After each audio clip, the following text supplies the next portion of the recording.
Olá pessoal, o meu nome é Walter, esse é mais um vídeo do canal Pensador TK e esse vídeo é um apelo a todos os brasileiros, principalmente aqueles que são cristãos ou que detêm valores cristãos e creem em Deus.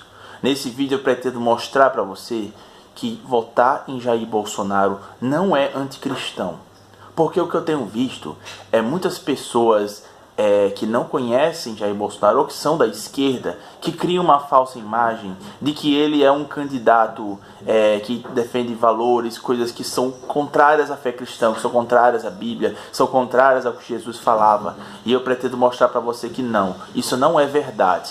É óbvio, extremamente óbvio que Bolsonaro não é uma pessoa perfeita, ele não é o salvador da pátria, eu não considero um mito, ele não vai salvar o Brasil, mas a maioria sabe que ele é um remédio amargo, mas necessário para começar um longo processo de mudança no nosso país e mudança em áreas essenciais.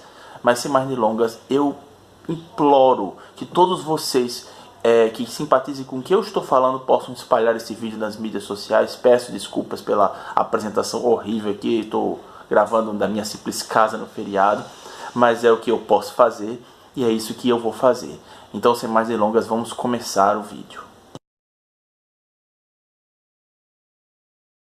Mais nada, Bolsonaro não é torturador. As pessoas que espalham que ele é, ou são pessoas que não o conhecem, ou são pessoas da esquerda que são adversários políticos dele, e vou explicar mais tarde que eles têm outros motivos para fazer isso, ou então são pessoas que se baseiam em coisas do passado que ele falou, que ficaram entendidas isso, certo? Então vamos lá. Primeiro, Bolsonaro fez algumas afirmações comprometedoras no passado, mais de 10 anos atrás, onde ele teria defendido uma coisa ou outra, mas isso era em relação à época do regime militar, que o pessoal erroneamente chama de ditadura. Foi um período complicado, que não ensinam nas escolas toda a verdade disso, dizem que foi um golpe, mas na verdade o Congresso foi o que impeachmentou o João Goulart e elegeu o Castelo Branco, que foi o primeiro presidente militar. E os militares entraram lá, aclamados pela mídia e pelo povo, certo? Por quê? Porque havia uma ameaça comunista, gangues comunistas, guerrilheiros que faziam atentados terroristas, que sequestraram embaixador, roubavam bancos, faziam explosões com bomba. Essas pessoas que eram treinadas em Cuba, treinadas em outros países autoritários, queriam fazer uma revolução aos modos de Marx da ditadura do proletariado. Do mesmo jeito que Cuba e União Soviética, e agora você está vendo a Venezuela. Então, amiguinhos, não se iludam. Essas mesmas pessoas hoje em dia ocupam cargos, ocupam setores da mídia. A Dilma, por exemplo, ela era uma dessas guerrilheiras. O Fernando Gabeira, que é um político que está por aí, também era outro. O Eduardo Jorge, que é o vice da Marina, também era. Esses dois, inclusive últimos, admitiram em vídeo que eles lutavam pela ditadura do proletariado. Então são essas pessoas que hoje ficam acusando Bolsonaro dessas coisas e nos acusando quando nós vemos o lado real do regime militar. Não foi perfeito, ele não não fez só acertos, mas ele não era um regime ditatorial opressor, ele era um regime de exceção extraordinário para uma situação de guerra onde forças comunistas queriam tomar o poder, tá certo? E tem também o outro caso de que o Bolsonaro teria, no processo do impeachment, feito o voto dele homenageando o Carlos Brilhante Ustra, que seria um torturador. Coisas que você não é informado. Primeiro, o Ustra, ele foi um desses militares que lideravam a guerra contra o comunismo. Perfeito? Com certeza ele não foi. Mas o processo que diz que ele torturou pessoas é baseado apenas em provas testemunhais. Ele não foi feito nenhuma evidência com provas concretas, com vídeo, com foto, perícias que provem que ele fez. Então foi pessoas falando que ele fez.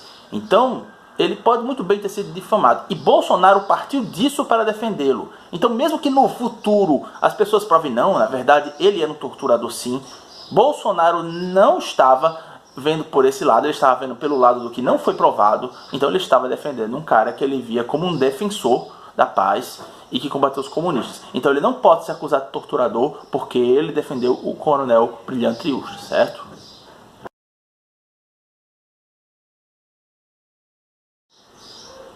Uma segunda grande frente de ataques contra Bolsonaro, que inclusive muitos cristãos temem, são as pessoas que dizem que ele é truculento, que ele é violento e que ele é armamentista. Primeiro, irmãos, eu preciso que vocês atentem para um fato. a violência, ela não é em si uma coisa ruim. Depende muito, porque existem vários tipos de diferentes violências, certo? Existe a violência, que é a violência injusta, que essa sim é a violência, inclusive, que é condenada pela Bíblia. Existe a violência defensiva, que é quando o combate que você faz de qualquer maneira para combater a violência injusta contra si ou contra outro. E a violência punitiva, que é a violência que o governante faz contra alguém que cometeu um crime para puni-lo. Na Bíblia, a primeira violência injusta, ela é amplamente condenada. É a violência errada. Mas as outras duas são violências, uma para punição e a outra para defesa contra a primeira violência. E a Bíblia, diferente do que muitos ficam falando, atesta sim esse tipo de violência. Então não acredite nesse papo furado quando falo violência não se combate com violência. Sim, violência injusta se combate com a violência defensiva.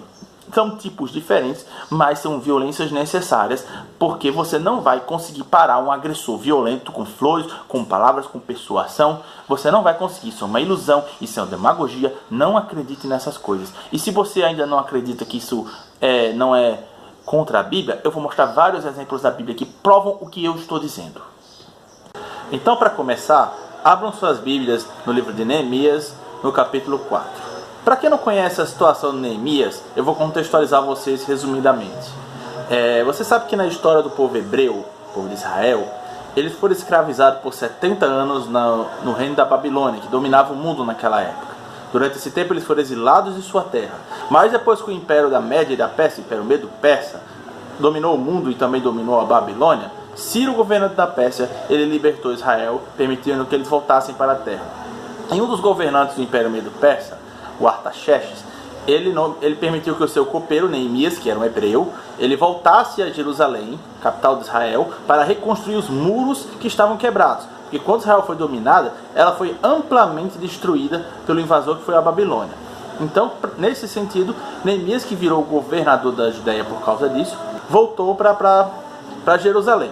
Enquanto ele estava começando a tentar construir o muro, uma série de pessoas e outros povos em volta não estavam nem um pouco felizes com Israel se fortificando novamente. Então, esse capítulo 4 começa com este contexto. Vamos ler? E sucedeu que, ouvindo Sambalat que edificávamos o muro, ardeu em ira e se indignou muito e escarneceu dos judeus. E falou na presença de seus irmãos e do exército de Samaria e disse: Que fazem estes fracos judeus? Permitisse-lhes isso, sacrificarão, acabá-lo-ão num só dia, vivificarão dos montões dos pó as pedras que foram queimadas. E estava com ele Tobias, o amonita, e disse: Ainda que edifique em vida uma raposa, derrubará facilmente o seu muro de pedra. Então eles começaram com as provocações, com ofensas, tentando tirar a moral e a capacidade dos judeus, dos hebreus, de começar a construir o muro. Mas isso não os abalou. Eles continuaram construindo. E aí eles acabaram tendo que recorrer a métodos mais violentos. A partir do versículo 7 vocês vão ver. E sucedeu que ouvindo Sambalat e Tobias e os arábios e os amonitas e os asdoditas, que tanto ia crescendo a reparação dos muros de Jerusalém, que já as rupturas se começavam a tapar, iraram-se sobremodo. E ligaram-se entre si todos para virem atacar Jerusalém e para os desviarem do seu intento. E aí mais na frente, continua dizendo aqui, a partir do versículo 21. Disseram, porém, os nossos inimigos: Nada saberão disso nem verão, até que entremos no meio deles e os matemos. Assim faremos cessar as obras. Então repare, quando eles perceberam que não dava certo eles estarem provocando os hebreus, eles ameaçaram atacá-los, matá-los, para que eles não pudessem construir um muro. E o que você acha que os hebreus fizeram? Eles chegaram: não, peraí, não vamos conversar, violência não se resolve com violência, não vamos fazer isso não fizemos nada com vocês. Você acha que eles fizeram isso? Não, negativo. A partir dos versículos em diante, você vê o que os hebreus sabiamente fizeram. A partir do versículo 13 temos o seguinte: Pelo que pus, Neemias que está falando, guardas nos lugares baixos por detrás do muro e nos altos, e pus o povo pelas suas famílias com as suas espadas, com as suas lanças e com seus arcos. Lembre-se que não havia armas de fogo naquela época, antes de Cristo. E olhei e levantei-me e disse aos nobres, aos magistrados e ao resto do povo: Não os temais, lembrai-vos do Senhor, grande e terrível, e pelejai pelos vossos irmãos, vossos filhos, vossas mulheres e vossas casas. Sucedeu que, ouvindo os nossos inimigos, que já os sabíamos e que Deus tinha dissipado o conselho deles, todos voltamos ao muro, cada um à sua obra. Sucedeu que desde aquele dia metade dos meus moços trabalhava na obra, e a outra metade deles tinha as lanças, os escudos, os arcos e as couraças. E os chefes estavam por detrás de toda a casa de Judá. Os que edificavam o muro e os que traziam as cargas, e os que carregavam, cada um com uma mão fazia a obra e na outra tinha as armas. E os edificadores, cada um trazia a sua espada cingindo aos lombos. Edificavam, e os que tocavam a trombeta estavam junto comigo. Então, eles se armaram. Cada um deles. Não foi só um exército que ele colocou ali para se defender. Eles mesmos se armaram. Para quê? Para defender a sua casa, defender a sua família, defender o seu povo. E qual foi o resultado disso? Você sabe? Se vocês olharem adiante, os inimigos deles não os atacaram e passaram a tentar usar de astúcia, outras maneiras não violentas para tentar detê-lo. Então o que você percebe com isso? Eles se armaram, eles se protegeram, como resultado, um banho de sangue de um lado só foi evitado. Porque se eles não tivessem feito isso, se eles tivessem tentado apenas negociar, tentado apenas, não, vamos orar a Deus, que Deus pode nos livrar. Porque Deus pode sim livrar você, mas você tem que fazer a sua parte. Então, por eles terem feito isso, não houve um massacre e sequer eles precisaram matar ou ferir alguém. Então, tanto isso, você vê aí que a Bíblia fala da autodefesa, como fala da arma. A arma usada para a defesa. Tanto para você fazer com que seu inimigo receba a mensagem de que você não vai passivamente aceitar a sua agressão, consequentemente ele estará menos impelido a te atacar, como para você defender a você mesmo e aqueles que você ama. É isso que está em jogo. É isso que está na Bíblia e não é só aqui não. Vocês também podem consultar o exemplo de Esther, no capítulo, se não me engano, 8. Deixa eu abrir aqui. Pronto, a partir do capítulo 8 você tem a narrativa da história de Esther em relação a outra grande ameaça que os hebreus estavam sofrendo, certo? Esther, ela casou-se simplesmente com o rei da Pérsia, do Império Medo-Persa, o rei Assuero, depois que ele despediu a sua antiga esposa. E ela intercedeu a favor dos judeus. Mas o próprio rei tinha emitido um decreto, sem saber quem eram os judeus em relação a Esther, de que eles fossem mortos em determinado dia. E aí, como o Império Medo-Persa tem, a Bíblia cita muito isso, decretos que nem mesmo o próprio rei pode desfazer, ele deu um outro decreto onde os judeus eram capazes de se defender dos seus invasores. No capítulo 9 você vê claramente essa situação. Todos eles se defenderam, contra-atacaram seus inimigos, acabaram com eles, e isso virou um feriado para os judeus, que se chama Purim. Então, isso é mais um caso de autodefesa citado pela Bíblia, é um claro livramento que Deus deu para o seu povo, mesmo é uma coisa interessante que o livro de Esther é um dos únicos 2 livros da Bíblia que não cita o nome de Deus, mas você percebe em cada página que aqui foi uma obra de Deus, porque os judeus estiveram mais uma vez próximos da destruição, e por causa que eles se defenderam, eles foram capazes de se defender, usaram a violência defensiva para se defender, eles não sucumbiram. Então, amigos, isso não é antibíblico. Você usar a violência defensiva para defender quem você ama, quem você se importa, não é antibíblico. A Bíblia atesta isso. E isso é o que Bolsonaro quer para o nosso Brasil. E para fechar com chave de ouro essa parte, ninguém menos do que Jesus também falou sobre autodefesa. Sim, Jesus, que esse povo gosta de distorcer, dizer que aquele rapazinho, Vanzinho, que eu te amo, passa a mão na sua cabeça, eu nunca vou te fazer nenhum mal. Jesus sugeriu isso aí. E eu vou mostrar para vocês agora mesmo. Então abra suas Bíblias em Lucas 22, do 35 ao 38. E disse-lhes: quando vos mandei sem bolsa, alforje ou sandálias, porventura alguma coisa faltou-vos? Eles responderam: nada.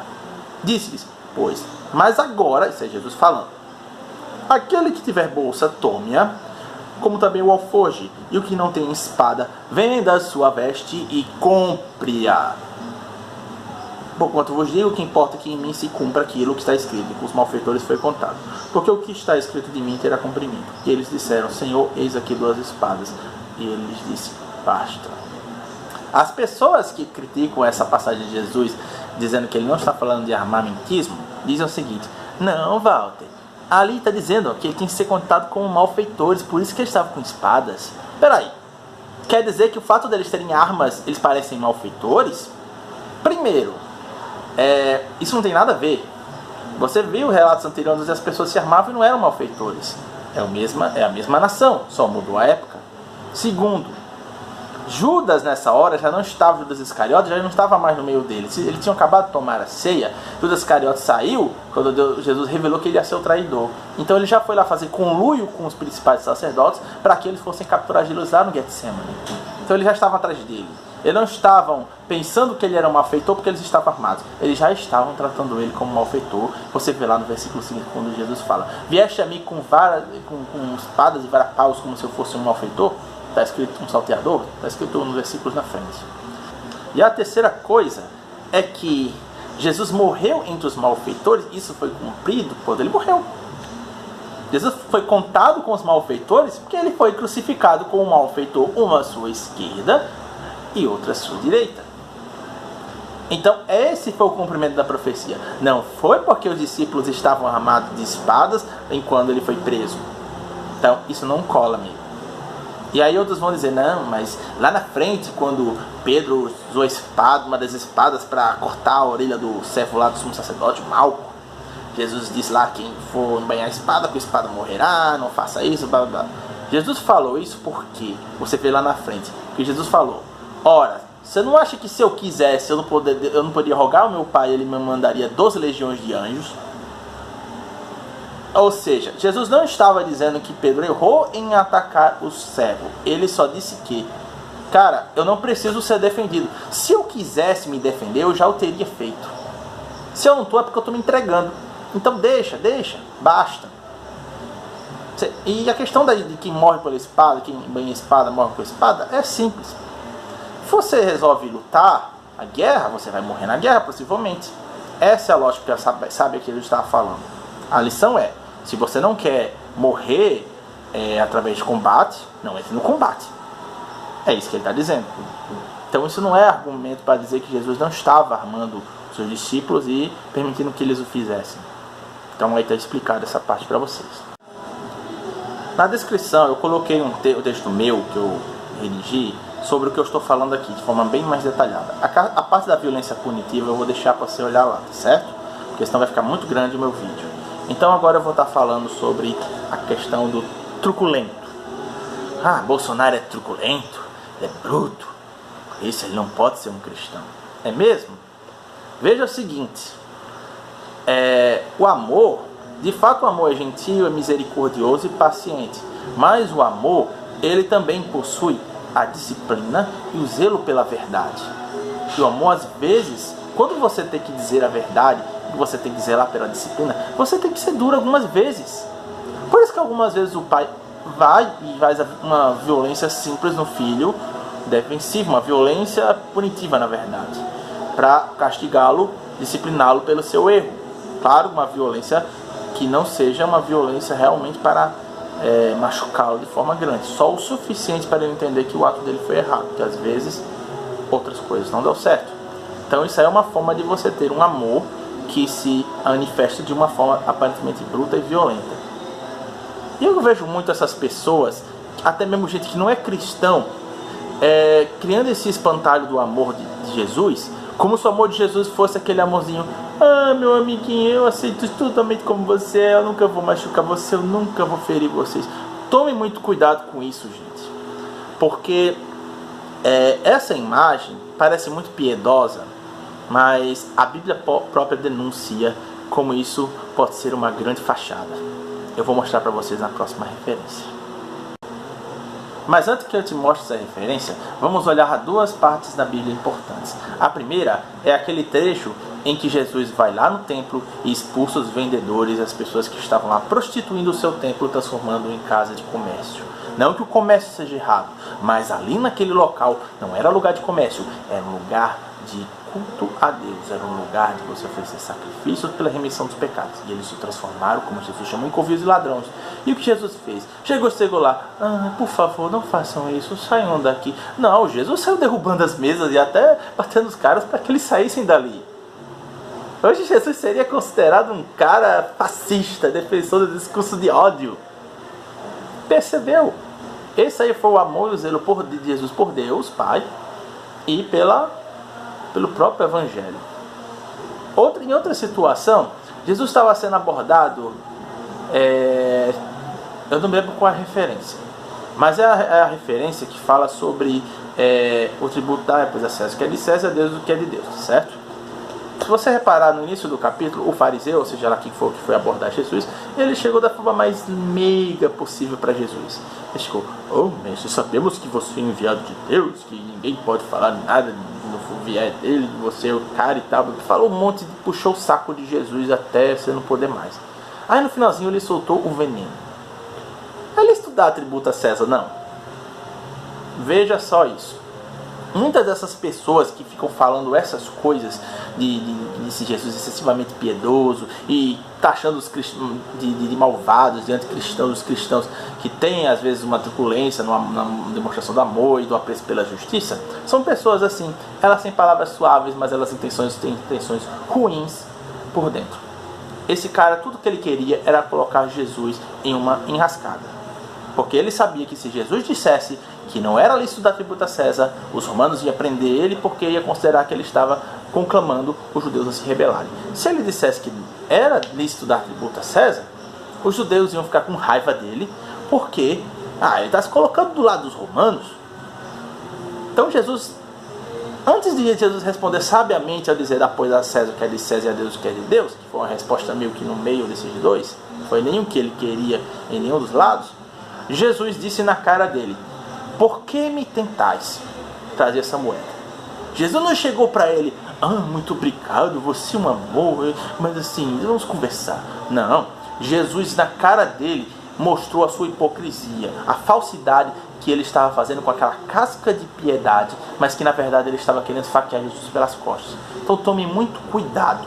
O verdadeiro amor, o verdadeiro cristianismo, ele não é só piedoso, amoroso, misericordioso. Ele é duro, sério, com o que não presta. Então, esse tipo de ataque coloca em Bolsonaro, quando ele é duro e sério com as questões importantes. O pessoal faz como ele não fosse cristão, porque é truculento, porque bate violência com violência. Não caiam nessa. E agora eu vou mostrar uma referência para vocês desse falso piedoso, o que ele tem a nos oferecer. Então vamos lá na Bíblia novamente. Abram esse 2 Timóteo, capítulo 3, dos versículos 1 a 5. Parece até que Paulo pensava nos dias de hoje quando escreveu isso. Vamos lá. Sabe, porém, isto, que nos últimos dias sobrevirão tempos trabalhosos. Porque haverá homens amantes de si mesmos, avarentos, presunçosos, soberbos, blasfemos, desobedientes a pais e mães, ingratos, profanos, sem afeto natural, irreconciliáveis, caluniadores, incontinentes, cruéis, sem amor para com os bons, traidores, obstinados, orgulhosos, mais amigos dos deleites do que amigos de Deus. Reparem agora esse último versículo. Tendo a aparência de piedade, mas negando a eficácia dela. Destes afasta-te. Percebeu?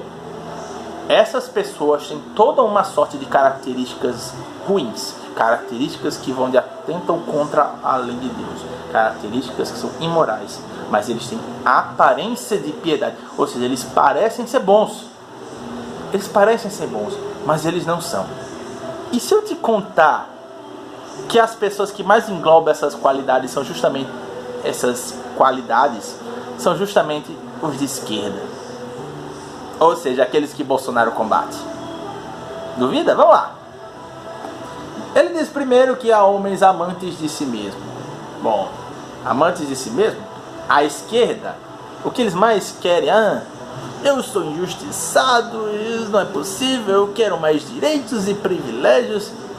É o que você vai ver na esquerda. Não sou só 20 centavos, eu quero direito para trabalhar só 20 horas.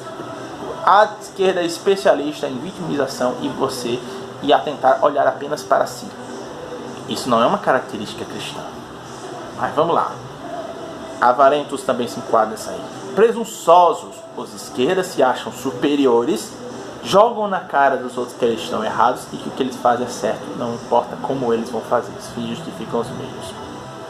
Soberbos, blasfemos, os da esquerda são os que mais atentam contra a fé cristã. Note isso, lembre-se, aquelas exposições de homem nu, aquelas passeatas de orgulho gay, um monte de outras coisas que você tem de exemplo aí, a esquerda apoia essas coisas. E elas falam mal da religião cristã, falam mal de você e eu. Então, eles são blasfemos, desobedientes a pais e mães. Quem é que são os que mais reforçam que o pai e mãe não pode bater em filho, que reforça essas famílias alternativas, que não pode ser mais pai e mãe, que pode ser pai mãe mãe, pode ser pai mãe, pode ser um pai que depois é mãe, depois é pai de novo, de gênero. Quem é que faz isso? É a esquerda. Não precisa dizer muita coisa não, né? E você vê, a rebeldia, inclusive, é característica do movimento revolucionário que forma a esquerda. Rebeldia de você atentar contra os valores tradicionais da sua família. Então, desobediente a pai e mãe é cara da esquerda. Isso não significa, claro, que não há pessoas até de outros lados que vão desobedecer pais e mães. Mas o que eu estou dizendo é que é característica, dentro das características básicas da esquerda, há isso aí. Mas vamos continuar. Aí fala ingratos. Eu falei sobre como eles querem sempre mais e mais direitos. Isso é ingrato. Eles são extremamente ingratos. Profanos, de novo, questão da blasfêmia. E a questão também da sexualização, como eles são a favor das pessoas mais degradantes da cultura. A cultura deles é um horror. A questão aquele homem nu lá, a exposição do museu, crianças tocando, isso aí a esquerda apoia, e quando você acha ruim, eles dizem que você está censurando a arte. E vamos continuar. Sem afeto natural, irreconciliáveis. Quem é que hoje em dia mais rompe amizades, bloqueia pessoas por causa de política? É a esquerda. Eu perdi a conta da quantidade de pessoas que me bloquearam no meu Facebook porque eu estava tendo um debate contra as propostas de esquerda deles. E em muitos deles eu estava sendo muito respeitoso, incluindo uma professora minha de português, que eu amava muito, minha esposa testemunha, e eu tive um grande desgosto quando ela se virou contra mim, dizendo que minhas ideias eram fascistas, e me bloqueou. Pois é, né? Mas vamos continuar. Cruéis, sinceramente. Você apoiar pessoas que fazem aquelas revoluções como a União Soviética, Cuba, matando pessoas em nome da revolução, isso é ser muito cruel. Fim justifica os meios para esses caras. Não interessa quantos devem se sacrificar, porque a revolução é o que importa, é o que muitos deles pensam. Outros estão dentro sem saber disso aí, mas sabem que isso é o cerne da esquerda revolucionária. É o cerne da esquerda revolucionária. Traidores, obstinados, orgulhosos, mais amigos dos direitos do que amigos de Deus. Isso aí se encaixa nas coisas que eu já falei antes. Enfim, repare que essas características se encaixam na pessoa da esquerda. Não significa, é claro, que toda pessoa da esquerda tem tudo isso, tá? Eu estou falando em relação às características da esquerda em si. Elas se englobam nesse versículo perfeitamente, mas eles têm a aparência de piedade, parecem inteligentes, parecem bonzinhos. Não se iludam. São eles que falam que Bolsonaro não presta, que Bolsonaro não tem valor cristão, e são eles que fazem os seus seguidores, as pessoas que os apoiam mesmo sem perceber, repetir essas asneiras e ficar criando um Jesus falso da gente, como se fosse um Jesus muito bonzinho, que nunca se ira com a violência, com a injustiça, e que não faz a justiça e às vezes é duro quando necessário. São essas pessoas que fazem isso. Toma cuidado. E Bolsonaro é uma pessoa justamente que tem uma atitude contra esses caras, e esses caras batem nele por causa disso.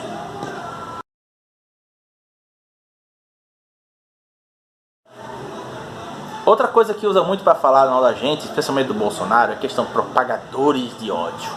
Mas vamos pensar um pouquinho. O que é o ódio? O ódio é aquele rancor forte que você sente dentro de si contra determinada pessoa, tá? Quem o ódio prejudica? Você. Por isso que a Bíblia é totalmente contra o ódio. A Bíblia diz que o ódio é uma coisa que você não deve ter. Mas porque era capricho de Deus, Deus eu não gosto de ódio, então não. As leis de Deus são boas. As leis de Deus são para proteger o ser humano. Então o ódio não é diferente. O ódio só mata você. É como você querer afetar o seu inimigo, aquele que você odeia, botando uma faca lentamente nas suas costas. Isso é o ódio. Só que, veja bem, o ódio só prejudica você enquanto você não externa seu ódio e faz determinadas atitudes que podem ser certas ou erradas. Você pode usar o seu ódio e tomar uma reação para tomar atitudes positivas em relação a ele, atitudes de você não aceitar a injustiça e você lutar contra ela. Ou você pode passar a fazer uma violência injusta, como eu mencionei antes, é uma violência errada que a Bíblia condena. Mas eles generalizam como, cara, eles são divulgadores de ódio, como se fosse um erro, como fosse um pecado, o mero ato de você se rebelar contra o que está acontecendo. E aliás, eu digo mais, a maior parte da raiva que todos nós temos tido contra o país, contra o que a esquerda tem feito, não é ódio, é insatisfação com o que está acontecendo. Lembre-se, ódio é aquela raiva que fica rasgada dentro de si, que você não consegue sossegar, que você quer acabar com aquela pessoa. E a maioria das pessoas não se sentem assim. Elas estão com muita raiva, elas estão descontentes. Isso não é ódio. Então esse discurso distribuidor de ódio é uma demagogia que eles usam para atacar os seus adversários e fazer com que nós pareçamos maus. Mas não caia nessa. Nós não somos divulgadores de ódio e nem Bolsonaro é. Eu desafio você, se você ainda acha que Bolsonaro só fala de ódio e violência, pega lá o programa de Bolsonaro, folheia ele todinho e veja se ele realmente, se metade daquilo é ódio. Veja, eu desafio você. Eu tenho certeza que se você tiver um pingo de bom senso, você vai ver que isso não é verdade. Enfim, vamos para o próximo tópico.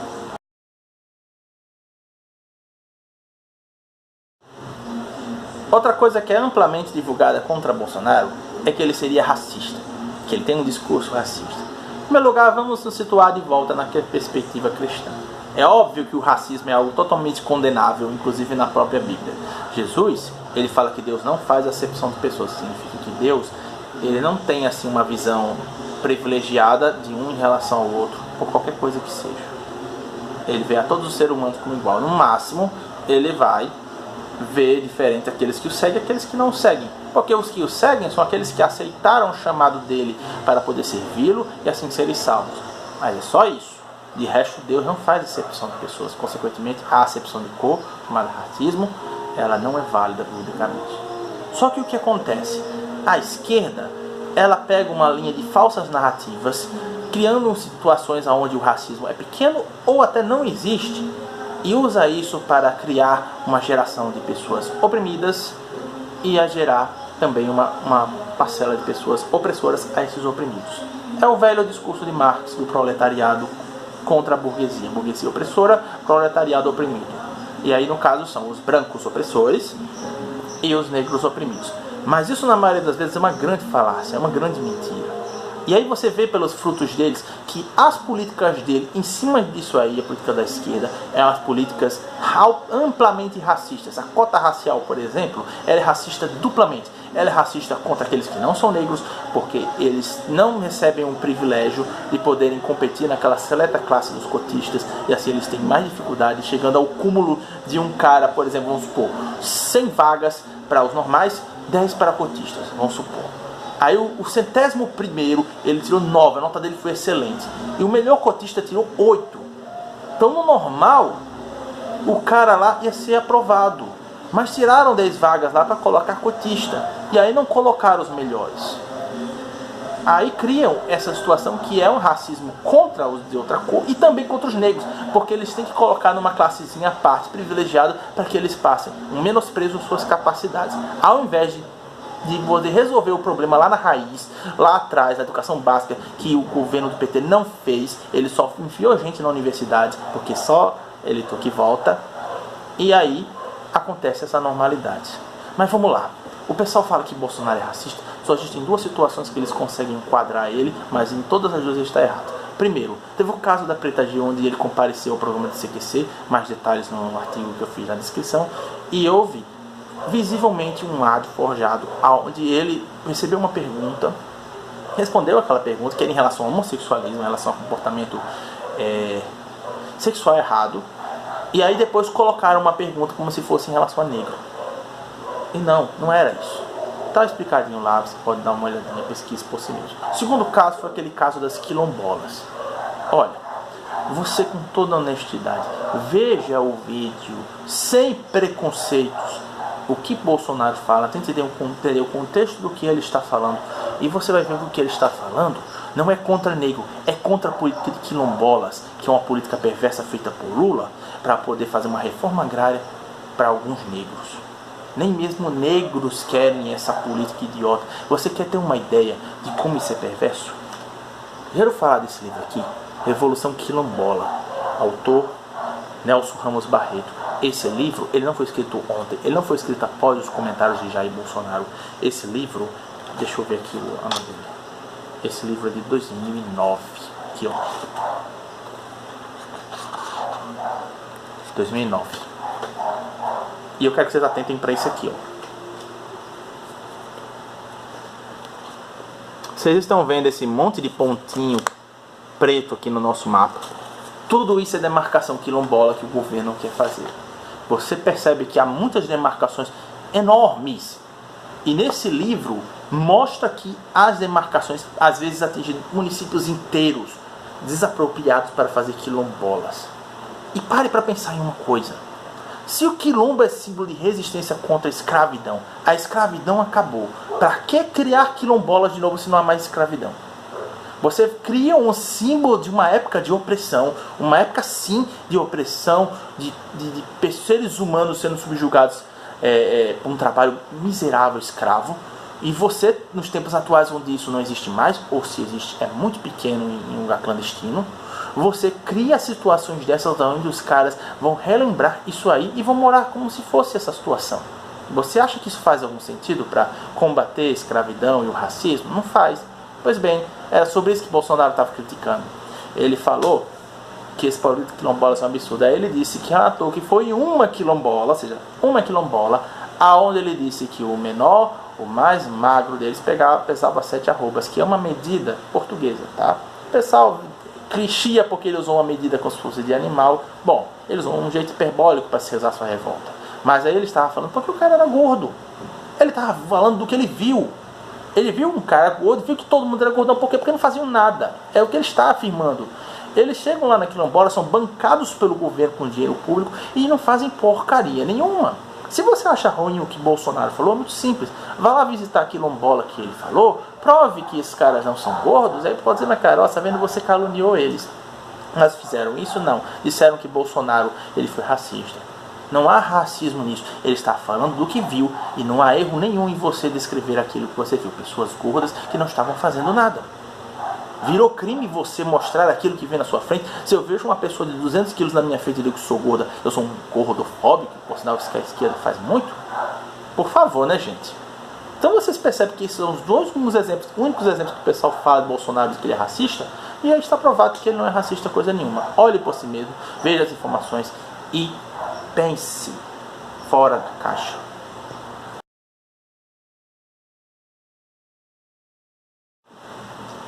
Outra coisa que falou contra Bolsonaro é dizer que ele é machista e inimigo das mulheres.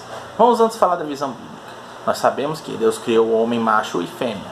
Deus não criou o homem superior à mulher, nem criou a mulher superior ao homem. Criou eles diferentes e complementares. O homem tem alguns atributos que ele é superior à mulher. A mulher tem atributos que são superiores ao homem. Os homens geralmente, por causa da sua estrutura física, por causa do seu hormônio de testosterona, têm mais força física e geralmente têm uma capacidade de raciocínio, de visão racional maior. A mulher geralmente tem uma capacidade melhor empática, de saber lidar com as situações, resolver conflitos, tem a capacidade de ler a linguagem muito bem e tem uma enorme sensibilidade. Claro que há variações, vai haver mulheres que são fortes, vai haver homens que são mais sensíveis, mas o fato é, ser homem e mulher são diferentes, está tudo bem, foi assim que Deus criou, porque é assim que tem que ser. Eu não quero casar com uma mulher que seja igual a mim, eu quero uma mulher que me complemente e as coisas que eu não tenho. É por isso que o homem procura uma mulher, ele quer se completar. Aí o que acontece? A esquerda, ela pega tudo e cria sempre essa narrativa do opressor e o oprimido. E no caso do machismo é homem opressor, mulher oprimida. É uma mentira histórica, onde as mulheres elas foram protegidas durante toda a vida. Os homens, com sua força, protegiam as mulheres das invasões, nas guerras, morrendo nas guerras.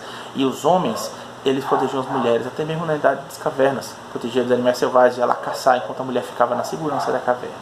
Então essa desculpa não cola. Mas o que falo em relação a Bolsonaro? Que ele é machista e inimigo da mulher, porque, por exemplo, o caso da Maria do Rosário. Cara, eu tô tão cansado de falar isso que eu vou repetir.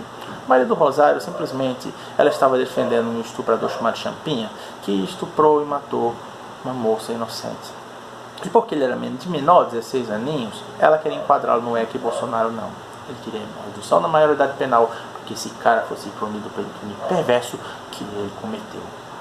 E aí, dentro desse contexto, Bolsonaro foi xingado por Maria Rosário de estuprador.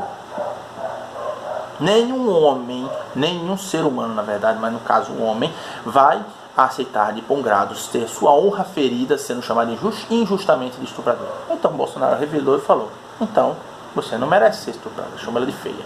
E aí as pessoas usam para dizer que Bolsonaro foi ruim com as mulheres, machista e pior, que ele fez apologia ao estupro. Mas não só ele estava defendendo a moça que foi morta e estuprada por esse meliante imbecil chamado Champinha, como ele tem um projeto de castração química de estupradores, que existe em outros países essa proposta também, e que combate o estupro.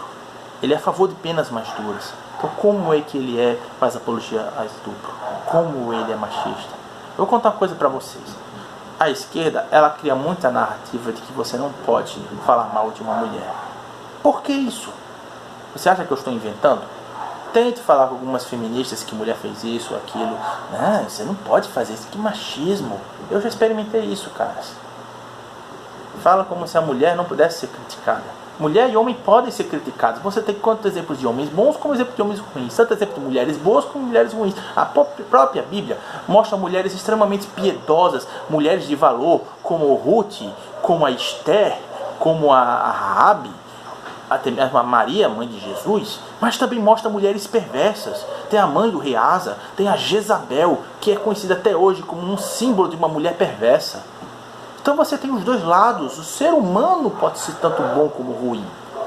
E mulheres não são exceção. Mas parece que a mulher, quando você vê uma mulher com o seu ponto fraco e aponta ele, você está sendo intolerante, você é inimigo das mulheres e você é machista. É isso que acontece, é isso que enquadra o Bolsonaro.